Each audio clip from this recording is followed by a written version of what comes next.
الحمد لله وكفى والصلاة والسلام على سيد الرسل وخاتم الأنبياء وعلى آله وصحبه وبارك وسلم تسليما كثيرا كثيرا. أما بعد فأعوذ بالله من الشيطان الرجيم. بسم الله الرحمن الرحيم.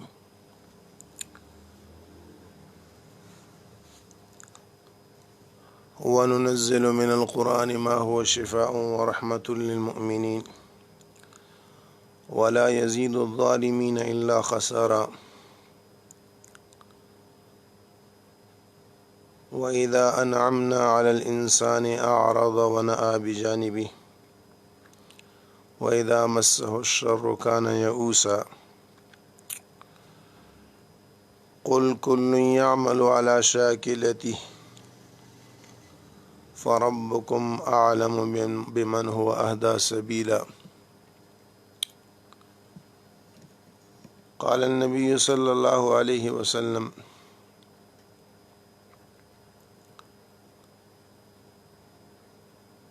كل إنسان يغدو فبائع نفسه فمعتقها أو موبقها.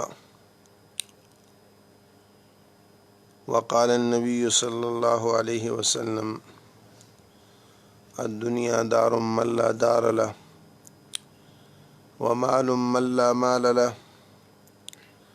ولها يجمع من لا عقل له. صدق الله العظيم وصدق رسوله النبي الكريم ونحن على ذلك لمن الشاهدين والشاكرين والحمد لله رب العالمين.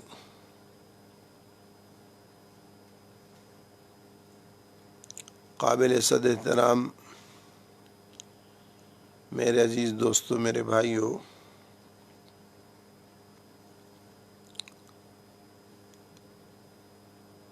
اللہ جل شانہ اپنی ذات سے ہمیشہ سے ہیں، ہمیشہ کے لیے ہیں.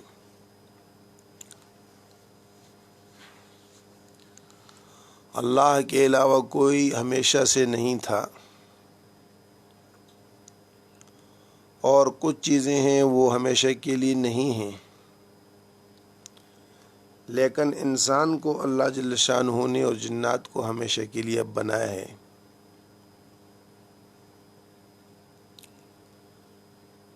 اس کائنات میں بہت سی چیزیں ہیں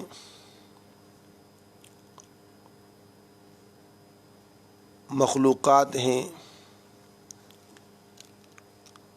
جن کو قیامت کے دن اللہ پاک اٹھائیں گے، اور دنیا کے اعتبار سے جو کچھ ہوا ہے اس کا حساب کتاب ہوگا. یہاں تک کہ حضور اقدس صلی اللہ علیہ وسلم نے ارشاد فرمایا کہ سینگ والی بکری نے اگر بغیر سینگ کی بکری کو مارا ہو تو قیامت کے دن اس بے سینگی بکری کو سینگ دے کر اس کا بدلہ چکایا جائے گا.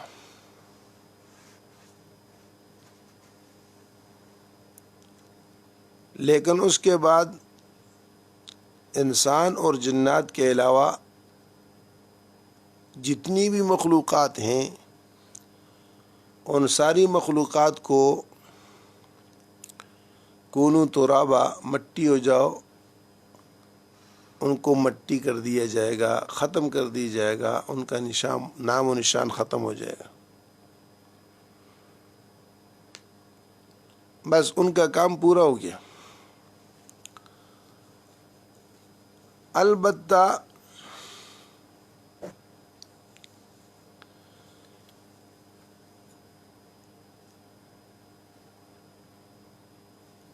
حضور صلی اللہ علیہ وسلم نے فرمایا کہ اصحاب کہف کا کتا وہ اس سے مستثنی ہے، اور اس کا اللہ رب العزت انسانوں کی شکل بنا کر اس کو جنت میں داخل فرما دیں گے. اور اس کی وجہ کیا ہے؟ آپ علیہ الصلوۃ والسلام نے فرمایا کہ جب یہ نوجوان جو اصحاب کہف کے 7 جوان تھے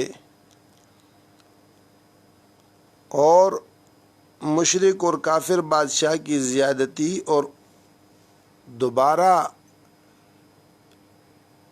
شرک کی زندگی کو اختیار کرنے سے بچنے کے لیے نکلے، اور نکلے بھی رات کو، تو یہ کتا ان کے پیچھے ہو گیا۔ تو ایک جگہ تک جب گئے، انہوں نے دیکھا کہ پیچھے کتا ہے، تو انہوں نے کہا کہ یہ شور کرے گا اور ہماری خبر کر دے گا، لہٰذا اس کو بھگاؤ اپنے پاس سے۔ تو انہوں نے کافی زور مارا کہ وہ کتا ان کی جان چھوڑ دے،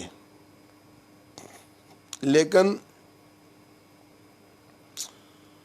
بار بار کی کوششوں کے باوجود کتا واپس نہیں ہوا، یہاں تک کہ اس غار تک پہنچا، اور قرآن پاک میں آتا ہے وَكَلْبُهُمْ بَاسِطٌ ذِرَاعَيْهِ بِالْوَصِيدِ، وہ تو اندر غار میں چلے گئے اور کتے نے غار کے منہ پر ہی پنجے رکھ کر اور سر رکھ کر وہیں بیٹھ گیا۔ یہاں تک کہ اصحاب کہف 309 سال 300 سنین وازدادوا 9 309 سال سونے کے بعد اٹھے۔ کم لبستم، کتنا سوئے؟ لبسنا یومن و بعد یوم، دن یا دن کا کوئی اس سے ہی سوئے ہیں۔ تو اب ان کو تو حقیقت کا پتہ نہیں تھا، اور حقیقت بھی ایسی ہے، سامنے نظر بھی ایسی آتا ہے کہ آدمی کتنا سوئے گا۔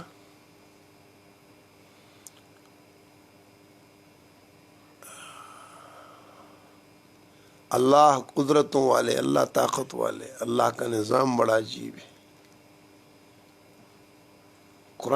قرآن پاک کے قربان جائیں، اور وقت کی سیاست اور عقل اور سائنس سب چیزوں میں فیل ہو جاتی ہیں۔ اللہ پاک فرماتے ہیں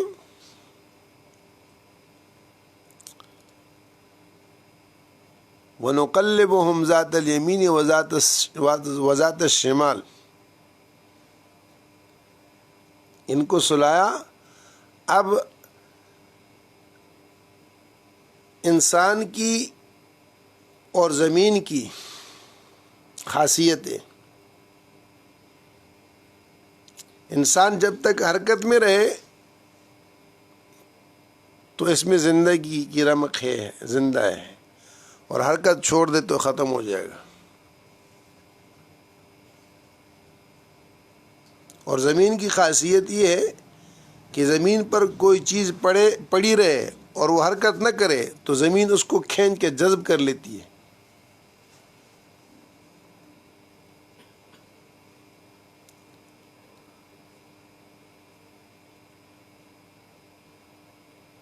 فقہ کا ایک مسئلہ بھی آپ سمجھ لیں، اور وہ یہ ہے کہ طہارت الارض یبسها، زمین کی پاکی کیا ہے؟ زمین کا خشک ہونا۔ زمین خشک ہوتی ہے تو یہ ساری جتنی نجاست ہوتی ہے اس کو ختم کر دیتی ہے۔ تو بہرحال اللہ رب العزت فرماتے ہیں کہ یہ سوئے اور 309 سال سوئے، وَنُقَلِّبُهُمْ ذَاتَ الْيَمِينِ وَذَاتَ الشِّمَالِ، اور ہم ان کو دائیں بائیں کروٹ دیتے رہے۔ تو جب یہ اٹھے اور اٹھنے کے بعد انہوں نے سوال کیے کتنا سوئے، تو دن یا دن کا کچھ حصہ اور کچھ بھی نہیں، لیکن جیسے انسان پہ دن گزرتا ہے تو بھوک لگتی ہے، ان کو بھی بھوک لگی ہوئی تھی۔ تو انہوں نے کہا کہ پیسے دے کر 2 ساتھی جائیں اور شہر سے کھانا لے کر آئیں، لیکن اس انداز سے جائیں کہ کسی کو کانوں کان خبر نہ ہو، ہم پر کوئی مطلع نہ ہو، اگر پتہ چل گیا تو وہ ظالم ہمیں دوبارہ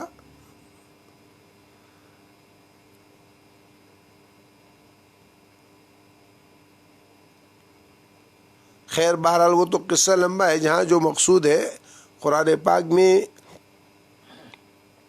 اگر شروع سے آخر دیکھا جائے، نقص علیک احسن القصص، قرآن بہترین قصوں کو بیان کرتا ہے، لیکن مقصود بذات قرآن میں قصے نہیں ہوتے۔ آدم علیہ السلام کا واقعہ جگہ جگہ ہے، موسیٰ علیہ السلام کا واقعہ جگہ جگہ ہے، عیسیٰ علیہ السلام کا واقعہ جگہ جگہ ہے، ابراہیم علیہ السلام کا واقعہ جگہ جگہ ہے، یوسف علیہ السلام کا، سلیمان علیہ السلام کا، داؤد علیہ السلام کا، زکریا علیہ السلام کا، مریم علیہ السلام کا، ایسے جتنے انبیاء ہیں یا اس کے علاوہ بعض واقعات ہیں اللہ رب العزت نے قرآن پاک میں بیان کیے ہیں۔ قرآن پاک ان واقعات سے موقع بموقع مقصد کی بات کرتا ہے، کسی قصے کو کہیں پر لے کے بھی آتا ہے، سوائے یوسف علیہ السلام کے واقعے کی کہ اس کو تفصیل سے ذکر کیا، اور اصحاب کہف کے واقعے کو ایک ہی جگہ پر تفصیل سے سورہ کہف کے اعتبار سے ذکر کیا ہے۔ تو مقصود بالذات یہاں پر وہ سبق ہوتا ہے، وہ چیز ہوتی ہے جو اللہ جل شانہ انسانوں کو سمجھانا چاہتے ہیں، اور وہ یہ ہے کہ اللہ جل شانہ جو اپنی قدرت سے کرنا چاہتے ہیں وہ کر کے دکھاتے ہیں۔ اس وقت کے لوگوں کو زیادہ تر یہ تھا کہ مرنے کے بعد زندگی یہ کس نے دیکھی، جیسے عام طور پر آج بھی یہ ذہن ہے، اور لوگ کہتے ہیں یار مرنے کے بعد کیا ہوگا، کیا دیکھا اور کس کو پتہ ہے کیا ہوگا۔ یہ اس چیز کے رد کے لیے اللہ رب العزت نے یہ معاملہ فرمایا۔ حضور صلی اللہ علیہ وسلم فرماتے ہیں کہ جب یہ لوگ بازار میں آئے اور نان بائی سے، تندور والے سے روٹیاں لیں اور اس کو وہ سکے دیے، تو وہ چونکہ 309 سال کا عرصہ، 3 صدیاں بیت چکی تھیں، اور انقلابات زمانہ ہوتے ہوتے ہوتے وہاں پر مختلف ادوار گزرنے کے بعد اس وقت جو حکمران تھے وہ بادشاہ تھے اور لوگ بھی مسلمان تھے، وہ دور بھی اچھا تھا، تو وہ اس نان بائی کو، اس تندور والے کو حیرت ہوئی کہ یہ سکے یہ تو اس وقت کے نہیں ہیں۔ اس نے کہا کہ بھائی یہ سکے تو نہیں چلتے، یہ سکے تم لوگوں نے کہاں سے لیے؟ انہوں نے کہا بھائی ہمارے پاس یہی سکے ہیں، یہی سکے تو چلتے ہیں۔ تو وہ اس کو شبہ ہوا کہ کہیں انہوں نے یا تو کوئی چوری ووری کی ہے یا ان کو کہیں خزانہ ملا ہے۔ اس شبے میں شور ہوا اور سپاہی آئے، ان لوگوں کو پکڑ لیا اور پکڑ کر بادشاہ کی بارگاہ میں لے گئے۔ بادشاہ نے جب وہ سکے دیکھے، اور اس بادشاہ کا وقت بھی، چونکہ بادشاہوں میں پہلے ہی ہوتا تھا کہ جو بادشاہ ہوتے تھے وہ تاریخ کا علم رکھتے تھے، ان کو آگے پیچھے کے واقعات کی خبر ہوتی تھی۔ ایسے ٹن بادشاہ نہیں ہوتے تھے جن کو رات کا اور صبح کا پتہ نہیں ہوتا تھا، وہ بہت ذی علم لوگ، ذی استعداد لوگ اور ذی صلاحیت لوگ ہوتے، اور ہر چیز میں مہارت رکھتے، شہ سواری میں مہارت رکھتے، ایسے بہت ساری جو چیزیں کار آمد ہوتی ہیں ان میں مہارت رکھتے۔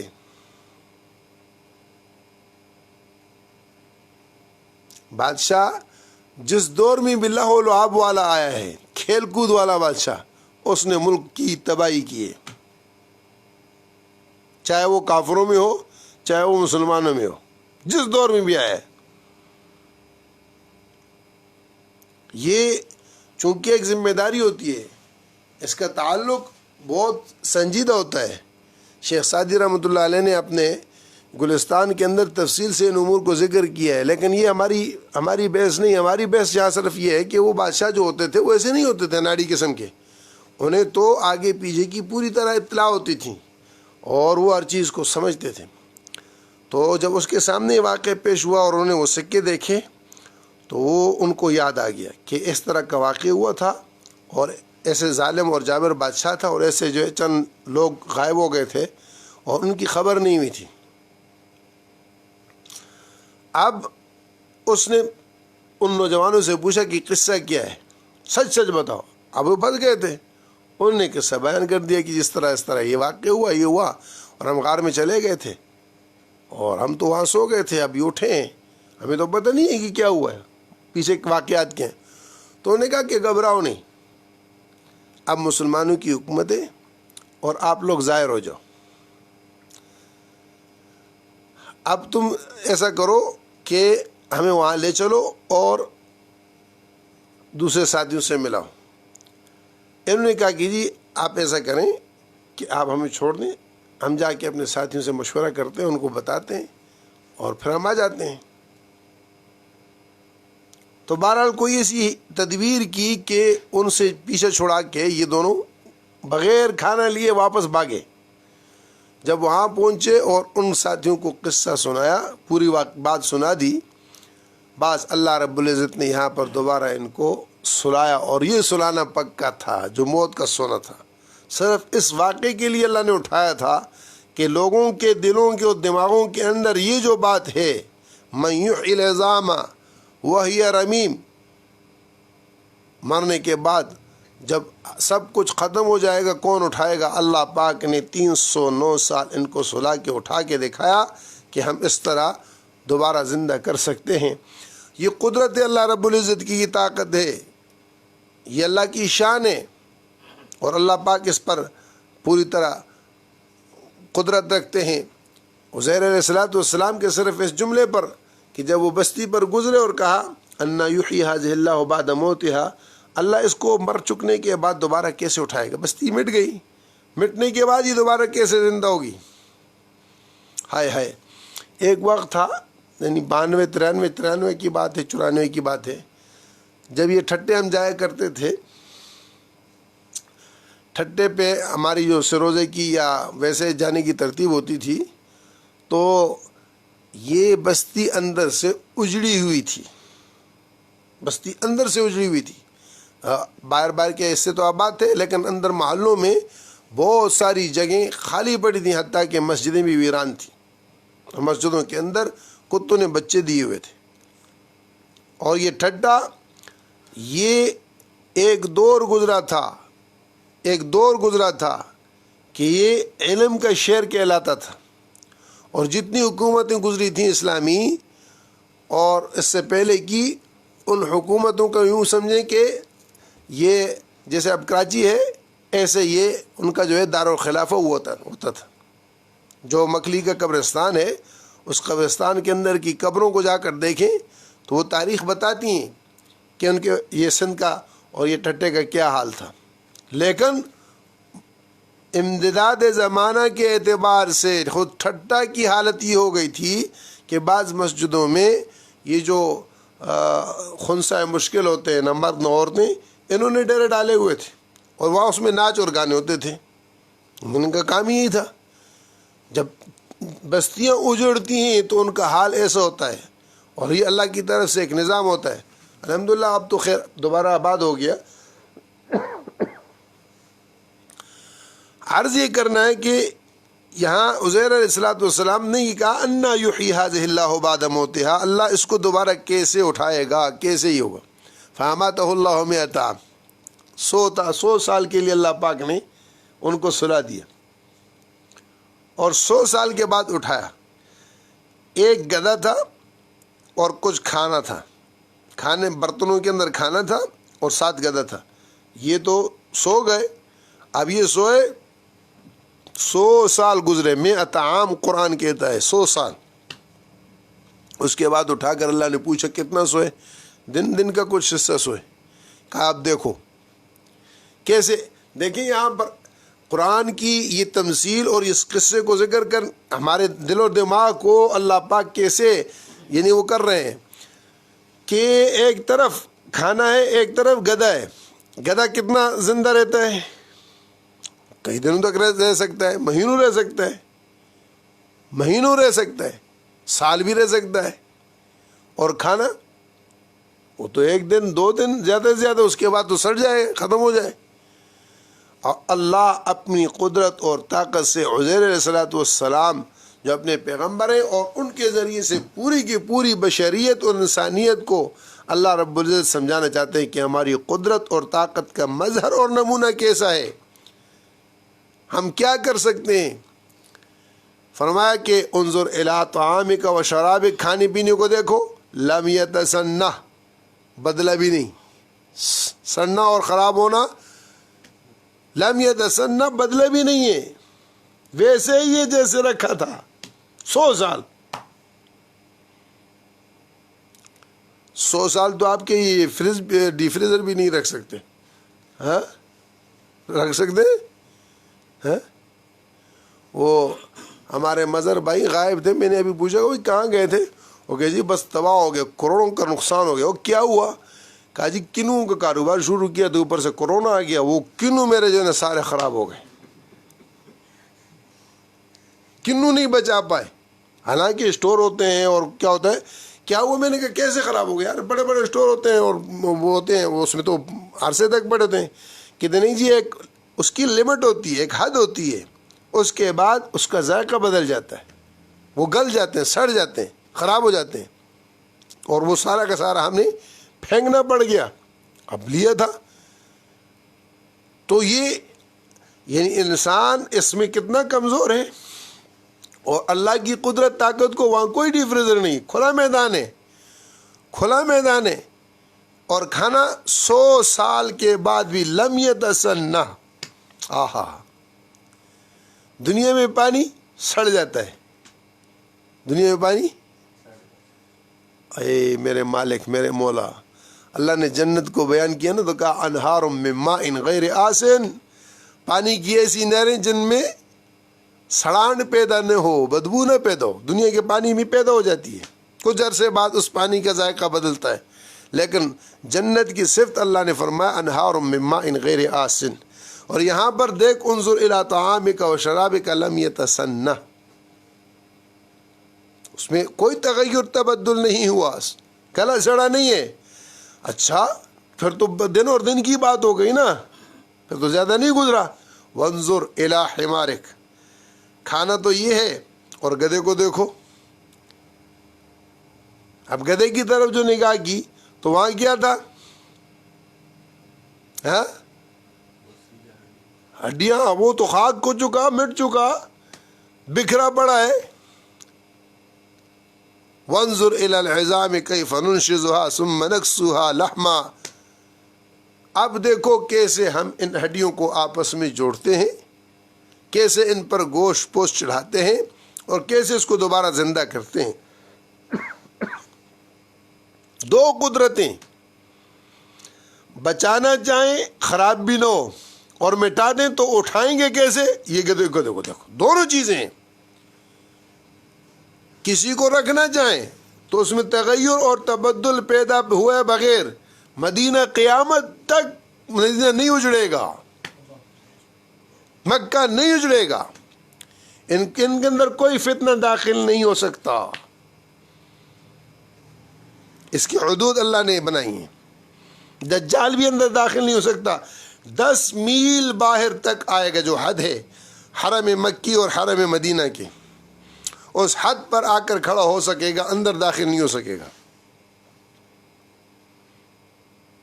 یہ حصار اللہ نے بنایا ہے, انسانوں کے حصار سے نہیں ہے. دجال کے لیے انسان کا حصار اس کے لیے یعنی ایک قدم وہ مسافت ایسی ہوگی جیسے جہاز چلتے ہیں, ایک قدم ایک ملک میں ہوگا, دوسرا قدم دوسرے ملک میں ہوگا. اس کو یہ طاقت اللہ پاک عطا کریں گے, کسی کو مار دے کسی کو اٹھا دے, یہ طاقت ہوگی اللہ دے گا. اور یہ پرکھ ہوگی, یہ آزمائش ہوگی. اور جو مومن ہوگا وہ باوجود اس کے کہ ان چیزوں کو دیکھ کر بھی کیا کہے گا کہ تو جھوٹا ہے, تو کذاب ہے, تو دجال ہے, تو الہ نہیں ہے, تو خدا نہیں ہے. حالانکہ وہ سامنے اس کے کھیتیوں کو اجاڑے گا, اور سامنے اس کے کھیتیوں کو سرسبز بنا دے گا, اور سامنے مارے گا, اور سامنے ہی زندہ کرے گا. یہ اللہ کی صفتیں ہیں. تو بہرحال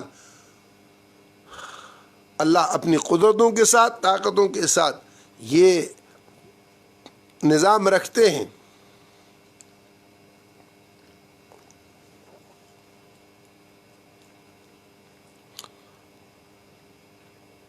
اس یقین کے ساتھ کہ مالک الملک رب ذوالجلال یہ طاقتیں رکھتا ہے, یہ قدرتیں رکھتا ہے, ہم اللہ کو اپنا معبود بنا کر زندگی گزاریں کہ زندگیوں کے بننے اور بگڑنے کا جو نظام ہے وہ انسانوں کے ہاتھ میں نہیں, وہ براہ راست اللہ کے ہاتھ میں.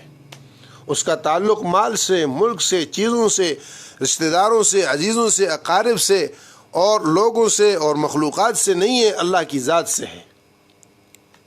اور جب اللہ کو دیکھ کے چلے گا تو یہ ساری چیزیں نفع والی بنیں گی، اور اللہ کو دیکھ کے نہیں چلے گا تو یہ ساری چیزیں نقصان پہنچائیں گی۔ ان کے اندر اللہ کے اوامر کو پورا کرنا، یہ مقصود ہے اس انسان کا۔ اب اس کی یہ بندگی اس کو کیا کر دے گی؟ دوام بخشے گی۔ اور کون سا دوام؟ جو میں نے عرض کیا تھا کہ انسان امر الہی کی تمثیل میں اپنے آپ کو فنا کر دے اور لطافت کے اس درجے کو پہنچ جائے کہ فرشتوں کا مسجود بن جائے اور رشک بن جائے، اور یہاں تک کہ وہ فرشتوں سے بھی آگے نکل جائے، جبرائیل بھی پیچھے رہ جائے۔ علیین کے وہ مقامات کہ عرش الہی تک اس کی پہنچ ہو، عرش کے الہی تک اس کی پہنچ ہو۔ اور جب یہ اس سطح سے دوسری سطح کی طرف جاتا ہے اور وہ محنت الٹی کرتا ہے اور غلط رخ پہ کرتا ہے تو یہ پھر سجین میں پہنچتا ہے، اسفل السافلین میں پہنچتا ہے، اس کا وہ مقام بنتا ہے۔ حالانکہ محنتیں دونوں ہیں، ایک محنت یہ ہے اور ایک محنت وہ ہے۔ رات جاگ کر عابد بھی گزارتا ہے، رات جاگ کر چور اور ڈاکو بھی گزارتا ہے۔ ایک کی شب اس کو کہاں پہنچاتی ہے اور دوسرے کی شب، یہ حضور صلی اللہ علیہ وسلم نے حدیث میں فرمایا کہ دونوں جاگتے ہیں۔ ایک کا جاگنا اس کو اللہ کے ہاں قریب تر کرتا ہے۔ کتنا قریب کرتا ہے؟ کتنا قریب کرتا ہے کہ اس کے اور اللہ کے درمیان بیچ میں کوئی چیز آڑ نہیں رہتی، فرشتہ بھی نہیں ہوتا، فرشتہ بھی نہیں ہوتا۔ پھر براہ راست اس کی اور اللہ کی بات چلتی ہے، فرشتے کو بھی اللہ بیچ میں سے ہٹا دیتے ہیں اور اس طرف گرتا ہے، اتنا گرتا ہے کہ وہ فرشتوں کے لیے بھی مبغوض بن جاتا ہے، خدا کی رحمت سے تو دور ہو گیا۔ اب شرابی وہ محنت کرتا ہے، جان کھپاتا ہے، اللہ کی رحمت سے محروم ہو جاتا ہے۔ قاتل محنت کرتا ہے، اللہ کی رحمت سے دور ہو جاتا ہے۔ غاصب محنت کرتا ہے لیکن اس کی محنت اس کو اللہ کی رحمت سے دور کر دیتی ہے۔ اور یہاں پر قرآن کا قاری اور عابد، عبادت گزار اور ذکر کرنے والا، یہ بھی رات کو جاگتا ہے، اس کی بھی آنکھوں کے اندر خواب مچلتے ہیں، لیکن اس کا یہ جاگنا، اس کی یہ محنت فرشتوں کے لیے رشک کا باعث بنتی ہے۔ جس ٹکڑے پر بیٹھ کر، جس ٹکڑے پر زمین پر بیٹھ کر یہ ذکر کرتا ہے، یہ ٹکڑا تمام ٹکڑوں پر فخر کرتا ہے۔ یہ گھر آسمان والوں کے لیے اسی طرح چمکتا ہے جیسے کہ زمین والوں کے لیے آسمان پر تارے چمکتے۔ اور اگر وہ مجلس میں ہیں، مثلا ہم بیٹھے، ابھی ہم نے یہ بات کی، دیکھیں یہ معمولی چیز نہیں ہے، اس مجلس کا ذکر اللہ کی مجلس میں ہوتا ہے۔ حدیث قدسی ہے، اللہ جل شانہ فرماتے ہیں میرے بندے، تو مجھے اکیلے میں یاد کرے گا، میں تجھے اکیلے میں یاد کروں گا، دل میں یاد کرے گا، میں دل میں یاد کروں گا، اور تو مجھے مجمع میں یاد کرے گا، میں تجھے اس سے بہتر مجمع میں یاد کروں گا۔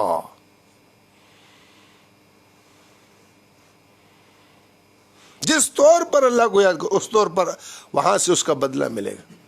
تو اللہ رب العزت ہم نے اس کی توفیق عطا فرما دے۔ سعادت اور خوش قسمتی کی بات ہے، ملتا اس پر بھی ہے، ملتا اس پر بھی ہے۔ اس سے بھی اللہ زندگیاں بناتا ہے، اس سے بھی زندگی، لیکن اس کے بننے کا جو وہ مقام ہے وہ وہی ہے اصل والا، اور اس سے جو بنتا ہوا نظر آتا ہے وہ نقل ہے، وہ جھوٹ ہے، وہ دھوکہ ہے، وہ فریب ہے، وہ اس کے بننے میں بگاڑ ہے، وہ بن نہیں رہا، وہ بن، دیکھیں نا، صدقہ دیتے ہوئے گھٹتا نظر آ رہا ہے نا، اور سود لیتے ہوئے بڑھتا نظر آ رہا ہے، جبکہ حقیقت کیا ہے؟ یمحق اللہ الربا ویربی الصدقات، سود کو اللہ گھٹاتا ہے اور صدقے کو اللہ بڑھاتا ہے، صدقے سے مال بڑھتا ہے۔ اور حضور نے قسم اٹھا کر کہا، ہو نہیں سکتا ایک آدمی صدقہ کرے وہ فقیر ہو جائے، حج کرے وہ فقیر ہو جائے، عمرہ کرے وہ فقیر ہو جائے، شادی کرے وہ فقیر ہو جائے۔ یہ ایسے امور ہیں کہ جس میں اللہ پاک روزی کو بڑھاتے ہیں، رزق کو صلہ رحمی کرے وہ فقیر ہو جائے. یہ بہت ساری چیزیں ہیں جو انسان کو مالدار کرتی ہیں. ان میں سے یہ امور ذکر کیے حضور صلی اللہ علیہ وسلم. صلہ رحمی انسان کو مالدار کرتی ہے, حج عمرہ انسان کو مالدار کرتا ہے, صدقہ انسان کو مالدار کرتا ہے. تو نیکی سے کچھ کم نہیں ہوتا, بنتا ہے. اللہ کے ذکر سے بنتا ہے, نماز سے بنتا ہے, روزے سے بنتا ہے. اللہ ہمیں اس کا یقین نصیب فرمائے. الحمدللہ رب العالمین والصلاة والسلام علی حبیبہ سیدنا و حبیبنا و شفینا مولانا محمد وعلی آلہ وصحبہ اجمعین. یا اول الاولین یا آخر الاخرین یا ذا القوة المتین یا راحم المساکین یا ارحم الراحمین یا ارحم الراحمین یا حلیم یا علیم یا علی یا عظیم یا اول یا آخر یا ظاہر یا باطن انک علی کل شیء قدیر. لك الحمد يا مولاي ولك الشكر على ما ينبغي لجلال وجهك وعظيم سلطانك. لك الحمد في الأولى والآخرة, لك الحمد أولا وآخرة, لك الحمد ظاهرا وباطنا. اللهم لك الحمد كله ولك الملك كله وبيدك الخير كله علانيته وسره. تعلم ما في أنفسنا ولا نعلم ما في نفسك إنك أنت علام الغيوب وستار العيوب وغفار الذنوب. اغفر لنا ما مضى من ذنوبنا وعصمنا فيما بقي من عمرنا. اللهم ارزقنا حسن النظر فيما يرضيك عنا. اللهم بديع السماوات والأرض ويا ذا الجلال والإكرام والعزة التي لا ترام, نسألك يا الله يا رحمن بجلال وجهك وعظيم سلطانك أن تنور بكتابك بصرنا وأن تطلق به لساننا وأن تفرج به همنا وغمنا وهمومنا وغمومنا, فإنه لا يعيننا الحق غيرك ولا يتيه إلا أنت ولا حول ولا قوة إلا بك. لا ملجأ ولا منجأ منك إلا إليك. آمنا بكتابك الذي أنزلت وبنبيك الذي أرسلت. رضينا بالله ربا وبالإسلام دينا وبمحمد صلى الله عليه وسلم نبيا ورسولا. يا حي يا قيوم برحمتك نستغيث أصلح لنا شأننا كله ولا تكلنا إلى أنفسنا طرفة عين. يا أرحم الراحمين يا أرحم الراحمين يا أرحم الراحمين يا راحم المساكين. إله العالمين, ہم تیرے بندے ہیں, تو ہمارا رب ہے. یا اللہ اس بابرکت ماہ رمضان اور اس شب اور اس گھڑی کے اعتبار سے جہاں پر سارے ہی وعدے تیرے ہاں سے قبولیت کے ہیں, ہم نامعقولوں یا اللہ ہم نامناسب اعمال والے اور اے اللہ فتنوں کے گرے ہوئے مصائب میں پھنسے ہوں کی, اے اللہ قسمہ پرسوں کی, فقیروں کی, عاجزوں کی, سائلوں کی, بہکاریوں کی, یا اللہ تیری بارگاہ میں درخواست ہم سب کو معاف فرما دے. پوری کی پوری یا اللہ امت کو معاف فرما دے, مردوں عورتوں کو معاف فرما دے. یا اللہ ہمارے چھوٹے اور بڑے گناہوں کو معاف فرما دے. اس ماہ مقدس کے گزرنے سے قبل ہماری معافی کا فیصلہ فرما. اے اللہ ہم پر رحم فرما, یا اللہ ہم پر کرم فرما, یا اللہ ہم پر احسان فرما, یا اللہ ہمارے ساتھ عافیت کا معاملہ فرما. اللہم انک عفو تحب العفو فاعف عنا. اے اللہ تو اس کو پسند کرتا ہے کہ تو معاف کر دے. یا اللہ ہم آپ کی پسند ہی آپ سے چاہتے ہیں, ہمیں معاف فرما دے. اے اللہ ظاہراً باطناً جو گناہ سے صادر ہوئے سب کی معافی چاہتے ہیں. وہ گناہ جو تیری ذات کے حق میں ہوئے ہیں, وہ گناہ جو تیری مخلوق کے حق میں ہوئے ہیں, یا اللہ زبان کے غلط استعمال, کان کے غلط استعمال اور آنکھوں کے غلط استعمال اور وجود کے غلط استعمال سے جو تجھ کو ناراض کیا ہے, یا اللہ تیری مخلوق کو ستایا ہے, یا اللہ ہم ان سب گناہوں سے توبہ کرتے ہیں, ان سب گناہوں پر ندامت کا اظہار کرتے ہیں. اے کریم رب ان سب گناہوں کو معاف فرما کر یا اللہ ہمارے لیے مغفرت کا فیصلہ فرما, رحمت کا فیصلہ فرما, فضل کا فیصلہ فرما, کرم کا فیصلہ فرما, لطف اور احسان کا فیصلہ فرما.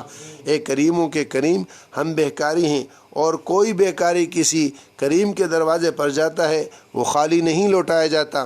تو اکرم الاکرمین ہے, الہی تیری بارگاہ سے کیسے خالی لوٹیں گے. الہ العالمین, رمضان کے مہینے میں تیرے ہاں سے قبولیت کی صدائیں آتی ہیں. اے اللہ اپنے فضل و کرم لطف و احسان کے ساتھ اے اللہ ہماری تمام حاجتوں کو پورا فرما, ضرورتوں کو پورا فرما, مقاصد کی تکمیل فرما.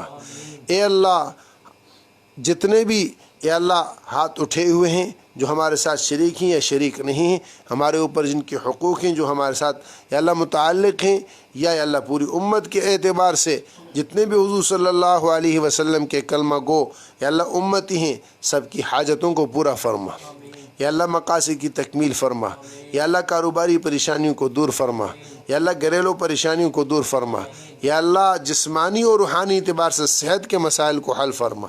اے اللہ اپنے لطف و کرم سے یا اللہ سہیل اور عدیل کے کاروبار کے اعتبار سے جن کی پریشانیاں ان کو دور فرما، اور جو بیماری کے اعتبار سے جن کے والدین بیمار ہیں، اپنے لطف اور احسان اور فضل اور کرم سے ان کو شفاء کاملہ عاجلہ مستمرہ نصیب فرما۔